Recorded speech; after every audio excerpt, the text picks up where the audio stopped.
ექიმებო, სეზონი, რადგანაც არის აფხული, შესაბამისად უნდა ვიყოთ მზად ამ სეზონისთვის და არსებობს ხრიკები, რომელიც სეზონზე ძალიან საჭირო იქნება. და მოდით დავიწყოთ ამ ხრიკების გაზიარება. რატომაც არა, გავზიაროთ ჩვენს მაყურებელს და ერთმანეთსაც. კეთილი, დავიწყოთ. ეს ხრიკები. იმიტომ რომ მაგალითად მე ძალიან ხშირად მადგება თქვენი რჩევები, განსაკუთრებით შენი თიკა. უი, რა სიძახით? რადგან პრაქტიკულია. კი ბატონო. ქალის ყოველთვის პრაქტიკულია, მაგრამ მოდით ჯერ თქვენ მოგისმენთ. დავიწყოთ. დავიწყოთ წყლით, იმიტომ რომ საფხულში უფრო მეტ სითხეს მივირთმევთ ვიდრე სხვა სეზონზე და რა თქმა უნდა ეს სწორიც არის, ჩვენგან არაერთხელ არის რეკომენდირებული. თუმცა ისე მალე შეიძლება გამოგელიოთ მაცივარში ცივი წყლის მარაგი, რომ საერთოდ ვერც შენიშნოთ და ვერც მიხვდეთ. აი მაგალითად მიდიხართ მაცივართან, გამოვაკებთ მაცივარს, ამ დროს ძალიან ცხელა, ძალიან ბევრი სითხე გაქვთ დაკარგული. და გამოვაღე მაცივარი და არანაირი ცივი სითხე იქ არ არის. და რა ვქნა ახლა? არ არის. ავე გეტყვი. აიღებთ ბოთლ სითხის და რა თქმა უნდა მე მთის წყალს ავიღებ. შემდეგ დავასველოთ პირსახოცი, გავახვიოთ ეს ბოთლი დასველებულ ცივ პირსახოცში, აი ესე და შევდგავთ მაცივარში. და რა დრო დაჭირდება? ახლა უცებ მალევე დავლიო. ორჯერ უფრო ნაკლები დრო არის საჭირო იმისთვის რომ გაცილდეს ეს ბოთლი, ვიდრე პირდაპირ რომ ბოთლი შევდგოთ მაცივარში. შეგიძლია დაინიშნოთ დრო და დაახლოებით 5 წუთში გამოვიღოთ ბოთლი და შევადაროთ რომელი ბოთლი უფრო ცივია. კარგი, გავტესტოთ კიდევ თქვენი რჩევა მაშინ. ესე იგი, თუ კი მიდიხართ ქვიშიან სანაპიროზე, გარკვეული დისკომფორტი შეიძლება შეგექმნათ აი ამ ქვიშის გამო. განსაკუთრებით მაშინ, როდესაც ცოტა უფრო სველი ხართ, ან თუნდაც შეიძლება არ იყოს სველი, მაგრამ თუ ქვიშაში დაწვევი ძალიან მარტივად ეკვრება. კანს და მერი არის რაღაცა ეს ჩამოვერწყვა საკმაოდ რთულია. თუ არ ჩამოიბანე, შეიძლება დიდხანს კონდეს ეს ქვიშა და აი ქვიშას კიდე რაღაცა ნარჩენი მტვერივით აქვს ისიც. ამიტომ ამ შემთხვევაში გვირჩევენ წინდის და ბავშვის პუდრის გამოყენებას. ესე იგი, რა უნდა გავაკეთოთ? ვიღებ წინდას, ყრით ამ საბავშვო პუდრს მასში. ნახოთ, მეც არ გამიტესტავს ეს და მოდი ნახოთ თქვენთან ერთად. ხშირად ბავშვებსაც არ უყვართ ხოლმე ეს ქვიშით ამოსვრა და ძალიან განიცდიან ამ რაღაცნაირ ქვიშას მათ კანზე და ამიტომ მათთვისაც ძალიან კარგი იქნება. და აი ესეთი საშუალებით უბრალოდ კანზე ინახე ოდნავ ხვდებით რომ აი წვერი გამოსდის ამ პუდრის, აი ესე რომ გადავისვავთ ამ ყველაფერს, შემდეგ ქვიშა აღარ აგვეწებება საერთოდ სხეულზე. ვისაც აღიზიანებს ეს და ეს უქმნის რაღაცნაირ დისკომფორტს და აი აზიზია შედარებით, მათთვის ეს იქნება მშვენიერი რჩევა. აღარ მოგეწებებათ აცი ქვიშა და ბავშვები იქნებიან ალბათ უფრო ბედნიერები ამით, თუ კი არ უყვართ ძალიან ქვიშაში პირიქით ამოთხუფნა და რაღაცები დაშენება. თიკა, რადგანაც სანაპიროზე ვარ და პლიაჟზე ვარ, მოდი მე დამწვარი კანის დასაამებელ ხრიკს გასწავლი, იმიტომ რომ სიამოვნებით მოვისმენთ ყველანი მაგ ხრიკს. იმიტომ რომ ხშირად სამწუხაროდ ვიწვევით. ძალიან ცუდია, თუმცა ძალიან ცუდია. შეიძლება დამცავიც კონდეს, ყველაფერი კონდეს, ჩაგვეძინოს მზეზე, დიდხანს წყალში ვიღაცას ვეჭუკჭუკოთ და ვეჭორავთ და ასე და ასე, შემდეგ ან სიმინდი ვჭამოთ ან რაღაცა და მოგვიწევს დიდხანს. და მინდა სიმინდი. ამისთვის სახში უნდა კონდეთ ალოე, აი მოვაჭერი ერთი ფოთოლი. მერე ეს ეკლია ნაწილი ნახე უნდა მოვაჭრათ, რომ კანი არ გაგვიზიანოს. ძალიან თხლად უნდა მოვაჭრათ, რომ შეიძლება ეს რბილობი გვინდა ხო ჩვენ? რბილობი გვინდა. ანუ ამის შემდეგ ეს საყინულეში უნდა გავყინოთ.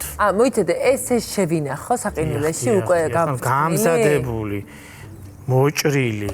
ესე შევინახო. გათლილი, მოწესრიგებული, ანუ შენი გაყინული, ან ალოემ მზისგან დამწვარ და გახურებულ ადგილებზე გადაისვა. აი თიკა შენ თუ გიყვარს ან ბავშვობაში თუ გიყვარდა ჯოხზე წამოსმული ნაყინი. მიყვარს და აგერ ვხედავ ძალიან მინდა რომ მალე მოვჩეთ ამაზე საუბარს და მე შევჭამ. მაშინ თიკა მე შენ გასწავლი თუ როგორ უნდა მიირთვა ესეთი ნაყინი ისე რომ ტანსაცმელი არ დაისვარო და ეს წვეთები არ ჩამოგივიდეს. აბა მასწავლე მაშინ. ნუ მოგეხსენებათ ეს. უკვე ნახე ჯოხი თავისთვის არის. მაც ვერ მოვასწარე. ჯობდა თავიდანვე გეჭამა. მოკეთ ეს ნაყინი გამოირჩევა იმით რომ თიკა ჩვენი ნაყინი დადნა. ვერ მოვასწარე. ვერ მოვასწარე, თუმცა აქვე გეტყვით იმ ფაქტს რომ გახსნისთანავე რა ვქნა. გახსნისთანავე დაგჭირდებათ აი ესეთი ჭიქა. ან ეს ქაღალდი, როგორც ან შესაძლოა კი ბატონო. და ეს ანუ ეს ჯოხი ან ჭიქაში მოვათავსოთ, აი ან ამ კაპკეიკში უბრალოდ აი ეს გავხრიტოთ.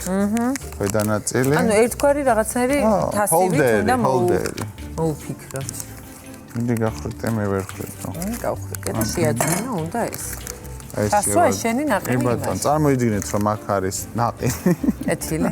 აი ესე გავუკეთო. როდესაც მიირთმევთ ყველანაირი ეს წვეთები, აი აქ ჩავა და ტანსაცმელი არ დაგესრება. აი ამის შოკოლადის ნაწილაკები ძრება სწრაფ-სწრაფ. ბატონო, რაც უფრო. ხატოდება ესე მალე. იმიტომ რომ ცხელა.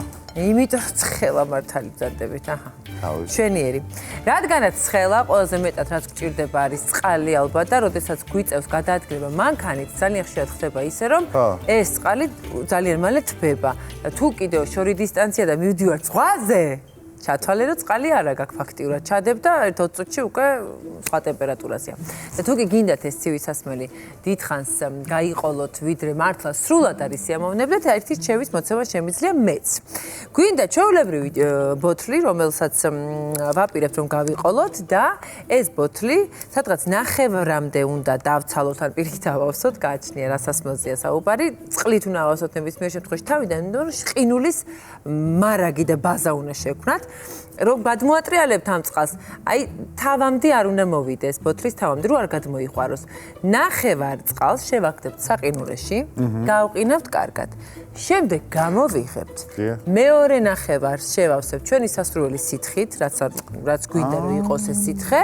ან ისევ წყალს დავამატებთ, ან რამე ნებისმიერს, თუნდაც ყავას და გვექნება ცივი ყავა მთელი გზის განმავლობაში, ან რაღაც სასმელი, წვენი თუ სხვა და სხვა და შემდეგ ვიდრე ეს ყინული არ დადნება და მე მგონი ამასობაში უკვე კარგად შორგზასაც გაივლია და თან ცივი სასმელი და დისიამოვნებთ, გექნებათ ცივად შენახული თქვენი სასმელი. აი ესე. წავედით ვიმოგზაურეთ. ხრიკი მოგვა. შენ ხო გინდოდა ჩემი კარგი ხრიკი და აი ისიც. თიკა მინდა გითხრა რომ მეც მაგ ერთი ხრიკი, ძველი ხალხური მეთოდია ეს. თუ გზნობთ რომ ძალიან გცხელად ვერ გრილდები და გადახურებული ხართ, გამოიყენეთ ეს მეთოდი. დაასველეთ დიდი ტილო ამ პირსახოცი.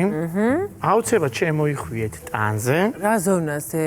ისერი, კერდი, ბეჭები. ხო ანუ აი ესე შიდაგან ორგანოებთან არ უნდა მივიკაროთ ეს სველი პირსახოცი თუ ქსოვილი. ანუ ზემოთკენ შემოვიგდოთ. ველი გაწურული პირსახოცი. და უცებ გავგრილდები? აუცილებლად და ეგრევე მოვხსნათ როგორც კი სიგრილეს ვიქნებთ. შვენიერი. კიდე ერთი რჩევა ხო არ გინდათ ჩემგან? აუცილებლად. თუ მოხდა ისე რომ მოგინდათ პიკნიკზე წასვლა და ისევ ცხელა რა თქმა უნდა და რადგანაც ცხელა, ამიტომ ცივი სასმელები არის ძალიან საჭირო. აუცილებელი, იმიტომ რომ თუნდაც ტემპერატურის გასაკრილებლად და ჰიდრატაციის ბალანსის შესავსებად აუცილებელია რომ მივიღოთ სითხე. რომ მივდივართ ამ პიკნიკზე და სადღაც ღია სივრცეში ვართ, 2 წამში უკვე ეს სითხე კარგავს სასურველ ტემპერატურას. მოგეხსენებათ ნებისმიერი რაღაცა ნივთის ტექნიკის თუ რაღაც ესეთი გასატეხი ნივთის შეძენისას მოყვება ხოლმე ესეთი სატკაცუნებელი ცელოფანი ეწოდებული. სხვათაშორის ნერვებს როგორ აწყვანებს, კი იცით, მიყვარს. ხო და ეს ცელოფანი თუ არ გადააგდეთ და თანაც ნერვებიც არ აქვს თლათ ისეთი რომ დასაწყნარებლად მოიხმარეთ და სულ დაატკაცუნეთ, მაშინ გამოგადგებათ სწორედ ამ მიზნით, რომ თქვენი სასმელი იყოს გრილი. კონტეინერსაც მომცეთ? რა თქმა უნდა. ესე იგი რა გვჭირდება? ჩვენ გვჭირდება ეს ქსოვილი და გვჭირდება კონტეინერი. ამ კონტეინერში ამოვაფენთ აი ამ ქსოვილს. რადგანაც ამას აქვს ჰაერის ბუშტუკები, შესაბამისად გარემო პირობებთან ქმნის ერთგვარ ბარიერს და რაღაცნაირ ვაკუუმსაც ერთგვარს. ანუ არ გასცემს სითბოს. არ გასცემს სითბოს და სიგრილეს ინარჩუნებს და გარედანაც ესე სწრაფად არ იღებს სითბოს. ყრით ყინულებს აი ამ კონტეინერში და რადგანაც არის ეს ცელოფანი, შესაბამისად კონტეინერი თავისთავად, მაგრამ ეს ყინულებიც საკმაოდ დიდხანს შენარჩუნდება აქ და შემდეგ მოვათავსებთ ჩვენ საყვარელ სასმელებს. ან საკვებს. შემდეგ ისე მოვხუფავთ, რომ არ ზემოდან არ გაიფანტოს ეს ჩვენი სიგრილე. აჰა, შეხედე. რასაც შენ არ მაინც მოიფიქრე. კონტეინერი მიგაქვთ.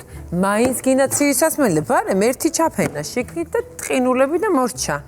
აჰა, ესე ჩვენი პატარა მაცივარი. ოჩახ. რა კაია. ძალიან. აბა? მეც ერთ რჩევას დავამატებდი კიდე.